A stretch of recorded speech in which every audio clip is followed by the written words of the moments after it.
Hey folks, Mimi here, the brave little state intern. Every episode of the show starts with a question, and it's so much more fun when we can choose those questions together. Well, it looks like that question hit a nerve, so I think that's our. We've been hosting live voting rounds all around the state. They've turned into episodes about bees, invasive plants, and class dynamics in high school. In this December, we're heading to Jeffersonville for another Brave Little State live voting round. Join us at Lot 6 Brewing on Wednesday, December 3rd from 6 to 8 p.m. Come drink local beer, meet the team and other fans of the show, and submit your burning Vermont questions for our live voting round. The question that gets the most votes by our very official cheer-o-meter will turn into a future episode of the show. Tickets are $15 and support BLS and Vermont Public. Plus, your first beer or NA cocktail is on us. Reserve your ticket and learn more at vermontpublic.org/events. From Vermont Public and the NPR Network, this is Brave Little State. I'm Josh Crane. Earlier this year, the BLS team visited a bar called the Mad Rose in downtown Rutland to choose the listener question we would tackle in this episode. We're going to do a final vote to choose our winning question. We've been traveling around the state hosting events like this. Anyone who comes can submit a question about anything that's on their mind. On this night, we got questions about federal overreach and the Long Trail, Vermont's chances of becoming a Canadian province, and, of course, about Rutland. The local crowd had lots of questions about their hometown. But when it came time for the final vote, measured by how loudly people cheered for their favorite question... Okay. Is everyone ready? I said, is everyone ready? Yeah! There was one in particular that really resonated. And finally, Rutland, life around lakes and mountains, so why do we always feel like the ugly child?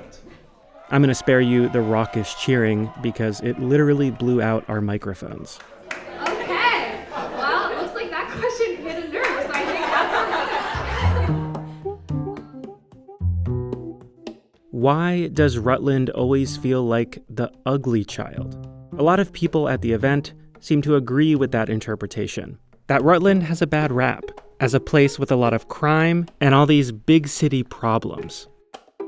One of our bartenders for the evening, Nick Capana, said that's the impression he encountered when he moved to Rutland 5 years ago from Ohio. And Rutland, when I moved here, felt like a really classy, nice Akron, Ohio. And I love that about it. It felt like home, but it also felt like Vermont. And then I started working in towns around the state, and I heard the way people talked about Rutland, and I was so perplexed by the reputation that Rutland has in this state.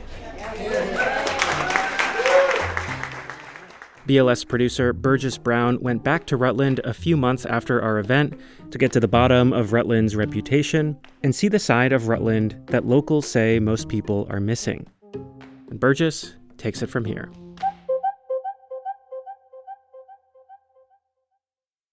I want you to close your eyes for a second and picture Rutland. Got it? Okay, if you're not from there, I bet there's a particular section of town that you're envisioning. I'm passing Burger King on my right and Wendy's, and there's Five Guys. Route 7. On either side of Rutland on Route 7, there are long stretches of bucolic postcard Vermont. But the bit of the road that cuts through the city of Rutland is different. Here's the Domino's Pizza, KFC, Dunkin' Donuts intersection, a couple of auto shops, the Bowl-O-Rama. Fast food, box stores, and car dealerships. This is very Anytown, USA. Not very Vermont-y. There's Honda over on the left, Dodge over here. And maybe you know Rutland by its nickname, RutVegas. A moniker born out of a booming nightlife scene in the 80s. These days, it's associated with the less savory aspects of Sin City, a sort of commercial trashiness. If you're just passing through, this may be all that you see of Rutland. But today, I am not just passing through. I'm turning off Route 7 and onto Center Street. As it so happens, the Domino's, KFC, Dunkin' corner is not the heart of Rutland. Yo! Welcome to Rutland! Thank you. I meet Nick Grandchamp here in the real heart of Rutland. Mom and pop stores, locally owned restaurants, a historic theater. We're currently standing in Mountain Music, right downtown. And this store is fucking awesome. My favorite store in Rutland by far. My favorite record store in the state of Vermont by far. And probably in the world. Nick's got presents. Black skinny jeans, black jacket, black beanie, and a huge smile. When I told people I was working on a story about Rutland, so many of them said, "Oh, well, you've got to meet Nick." One of my colleagues called him the unofficial mayor of Rutland. That's the nice thing about Rutland. It's a really community of people who care, and dude, it's working class people for working class people. Like, Nick works just around the corner as a manager at the co-op, and he's a pillar of the punk scene here. He's been playing in local bands since he was 13. Now he's the guitarist for local punk band Dead Street Dreamers.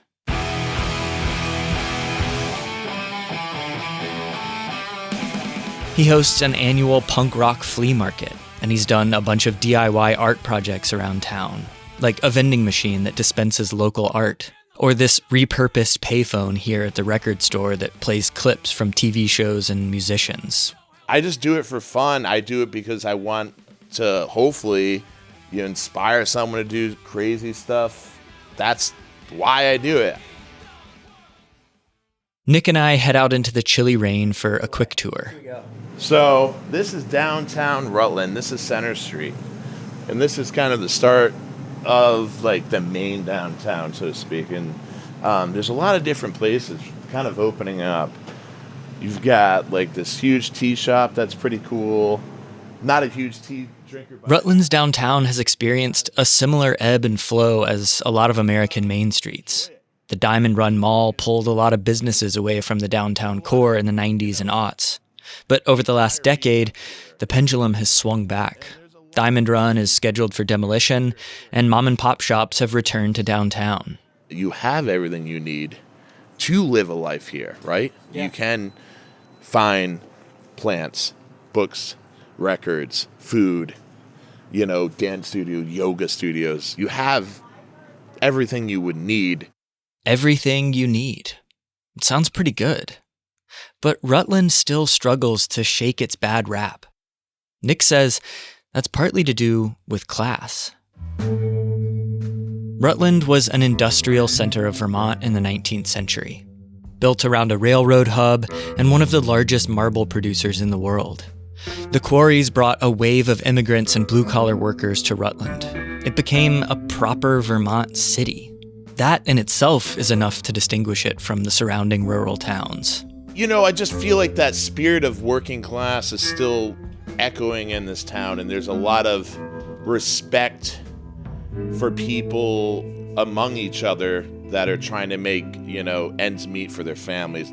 But Nick says that respect doesn't always extend beyond Rutland's borders, whether from Vermont's quaint villages or our largest city. Burlington has always been the glory child. This is a sentiment I heard echoed throughout my reporting. A chip on the collective Rutland shoulder as Vermont's other city. There's a sense that Burlington gets all the attention and has advantages that Rutland doesn't. The waterfront, Church Street, universities. Our question asker for this episode, Linda Mullen, said Rutland feels like the ugly child. Others referred to it as Vermont's red-headed stepchild. Nick embraces this outsider mentality. Here's how he describes Rutland's ethos. I think passionate underdog that's very real and sincere. They're the underdog. They're the team going to the Super Bowl that people are like, they're not going to win, and like we've always been that. You can see, the makeup of Rutland. Like if it had a face, it would have a couple black eyes and a missing ear or something, and I kind of like that look. It's a pretty rough image. Nick says Rutland's always been an underdog. But if we're going to continue his city as a face metaphor, Rutland took some particularly brutal blows over the last 15 years. It was a kick in the gut that nobody expected and nobody saw coming. That's when we come back.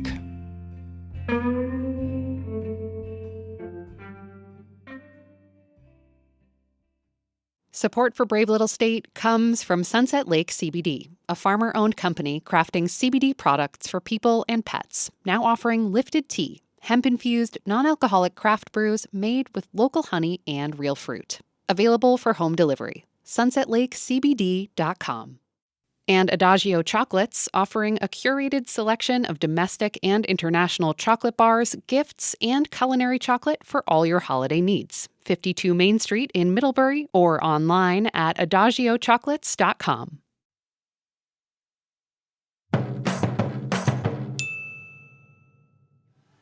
My name's Arlie Davidson. I'm 49 years old.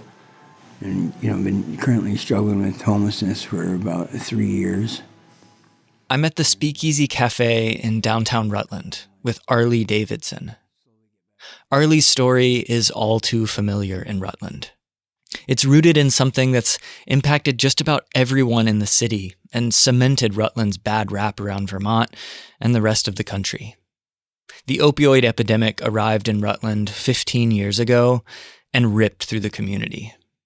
For Arlie, it led him to homelessness. He's been staying at a hotel in town through the state's emergency housing program for the last 2 weeks. And where were you before? I was outside. I was camping, wherever I could, really. Until it got really cold, it started getting kind of scary about where I was going to stay. Arlie grew up in western Massachusetts.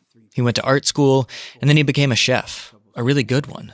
While he was living in Tennessee, he won a cooking contest at a big gala event. It took like 2 days straight to make that sauce. I was pretty happy back then, and things just I think things took a turn after my mom died. Arlie's mom died when he was in his 20s. And she died in a car accident and pretty much kind of died in my arms at the hospital afterwards. And I wasn't really the same since then. Arlie's drug and alcohol use snowballed, and he's been in and out of treatment for the last 25 years. One of those treatment centers was in Underhill. And when I was leaving, they wanted you to have somewhere to go, And there was a halfway house here in Rutland called the Grace House. By the way, this is another thing that sets Rutland apart from its more rural neighbors.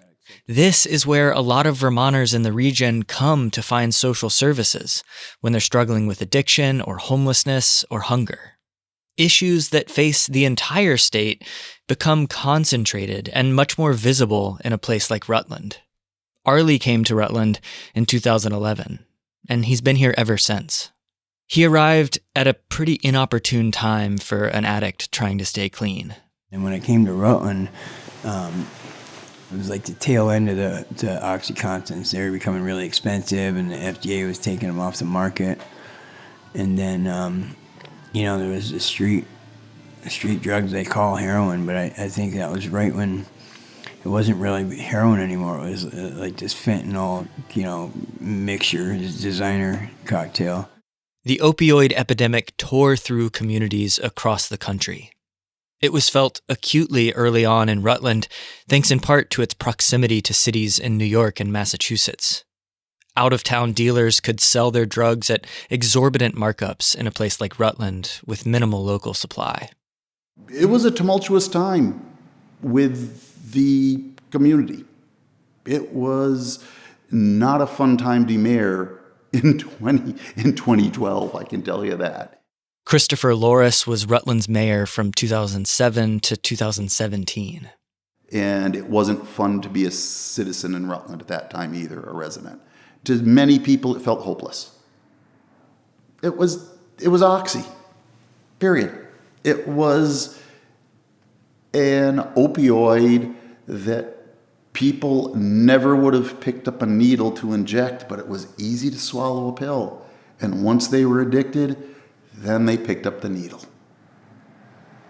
and created a problem that no one was prepared for, nor had ever experienced before. It was a kick in the gut that nobody expected and nobody saw coming. A few years later, in 2014, then Vermont Governor Peter Shumlin devoted almost an entire State of the State address to the, quote, full-blown heroin crisis around Vermont. And he cited an increase in treatment for opiates of 770% in Vermont since the year 2000. Governor Shumlin's speech made national news. And if Vermont was at the forefront of the country's opioid crisis, Rutland became the poster child. The New York Times put out a piece about Rutland's troubles later that same year and quoted one resident who said, "There's probably not a person in Rutland County whose life has not been affected by opiate addiction in one way or another."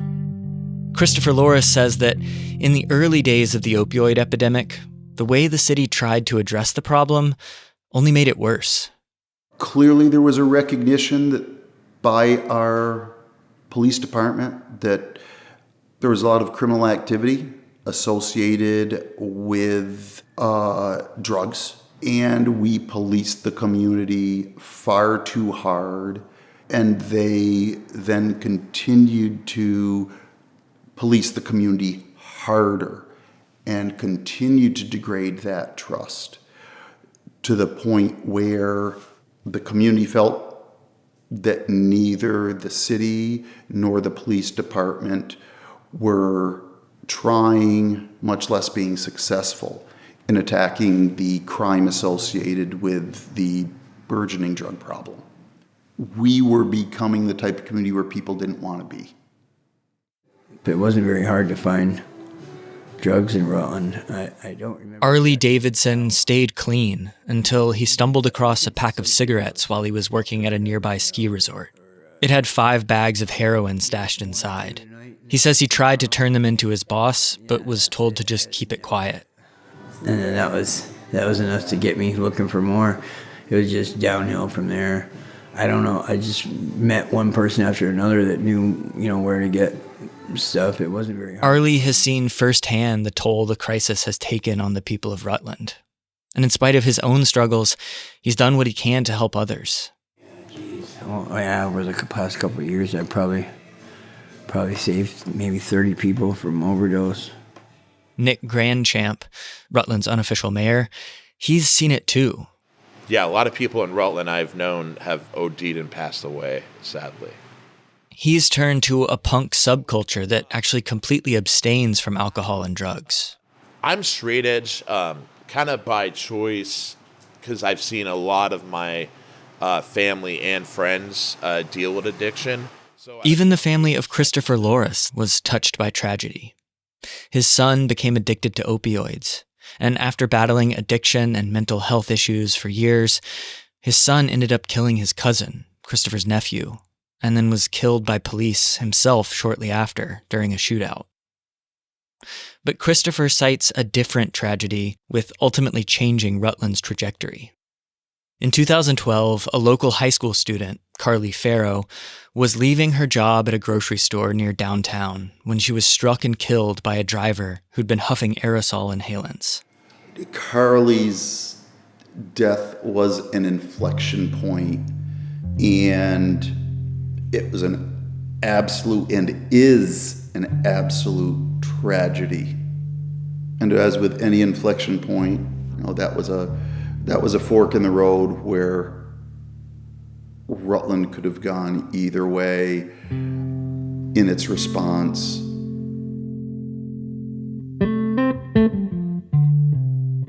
More on the way that Rutland went and where things stand now when we come back.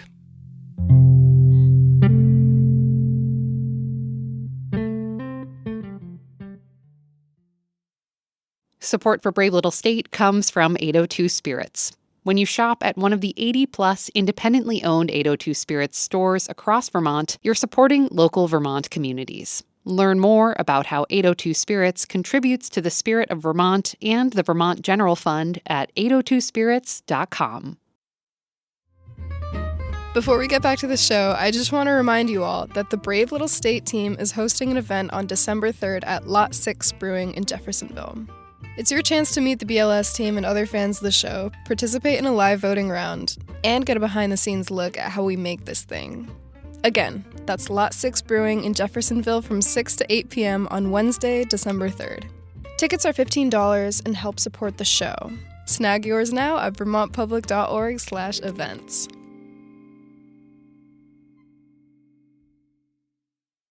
I'm Nate Hedgie, and for the past year, I've been following a poaching investigation. It's like they're playing Grand Theft Auto behind their house, except with animals.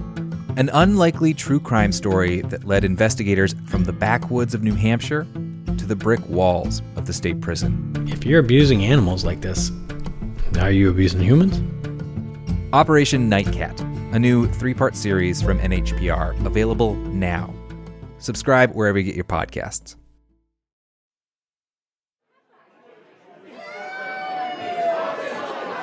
It's a Wednesday night in downtown Rutland. I'm at the Hop and Moose pub on Center Street. There are probably 30 people here, crammed shoulder to shoulder in the back of the room with beers in hand. Everyone seems to know everyone, and they're all excited to talk to me about their city. Like Sarah Allen.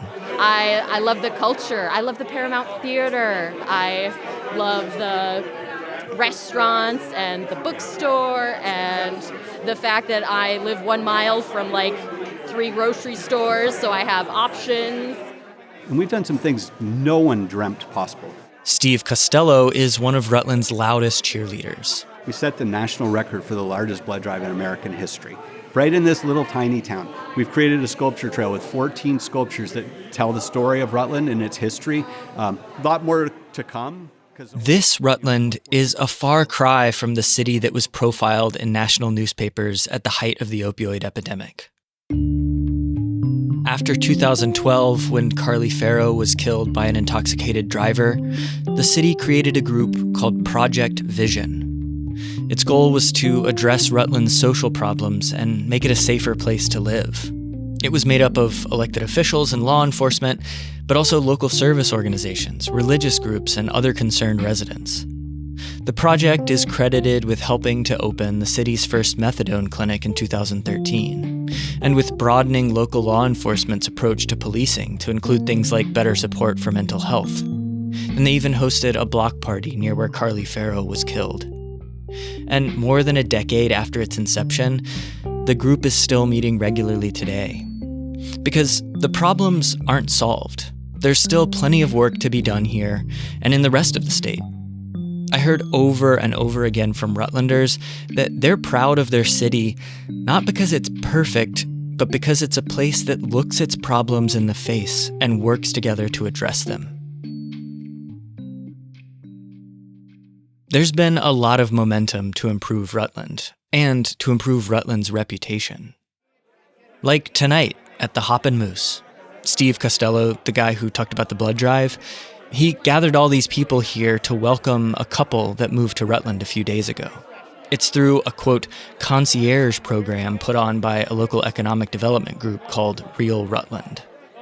Basically, local volunteers help people who are interested in moving here find housing or jobs and just generally connect with the community.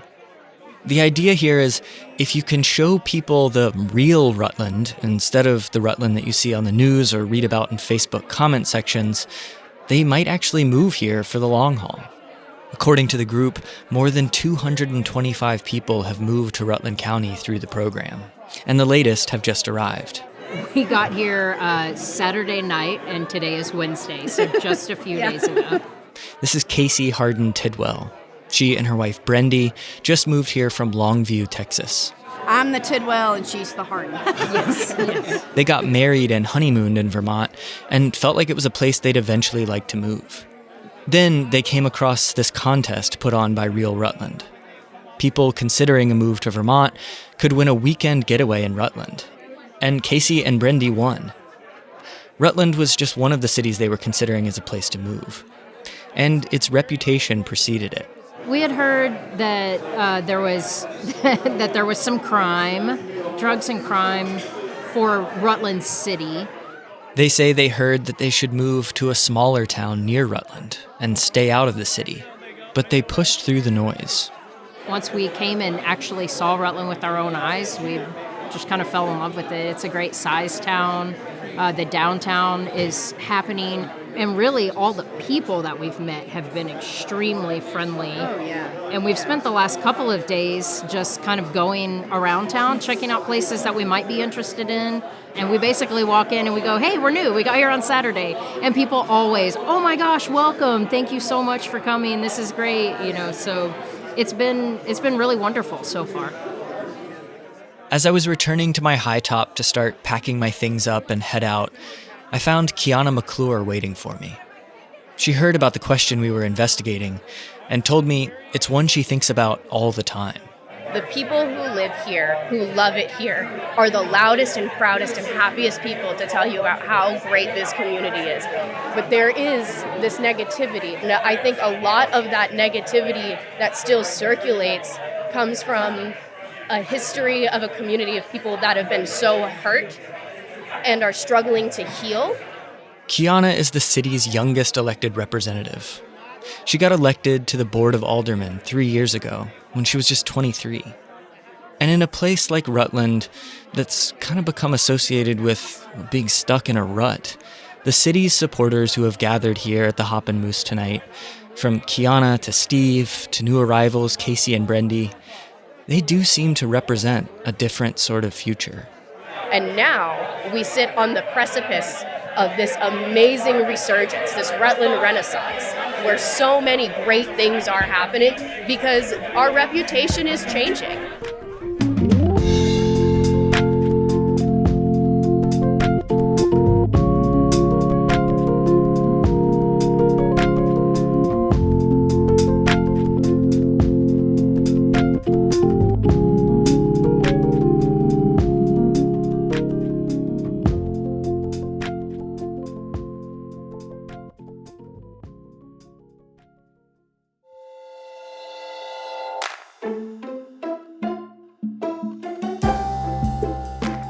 Thanks for listening to the show. And thanks to Linda Mullen of Rutland for the great question, and everyone else who came out to our event at the Mad Rose in Rutland earlier this year and inspired this episode.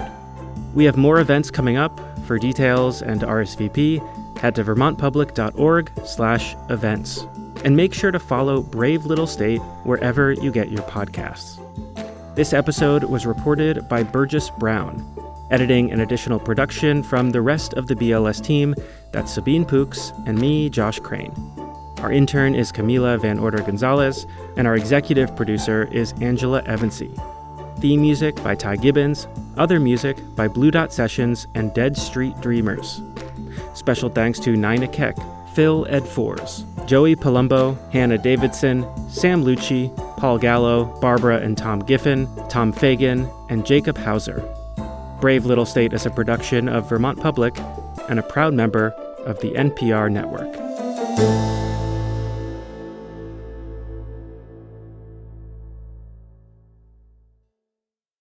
Sources and methods, the crown jewels of the intelligence community. Shorthand for how do we know what's real? Who told us?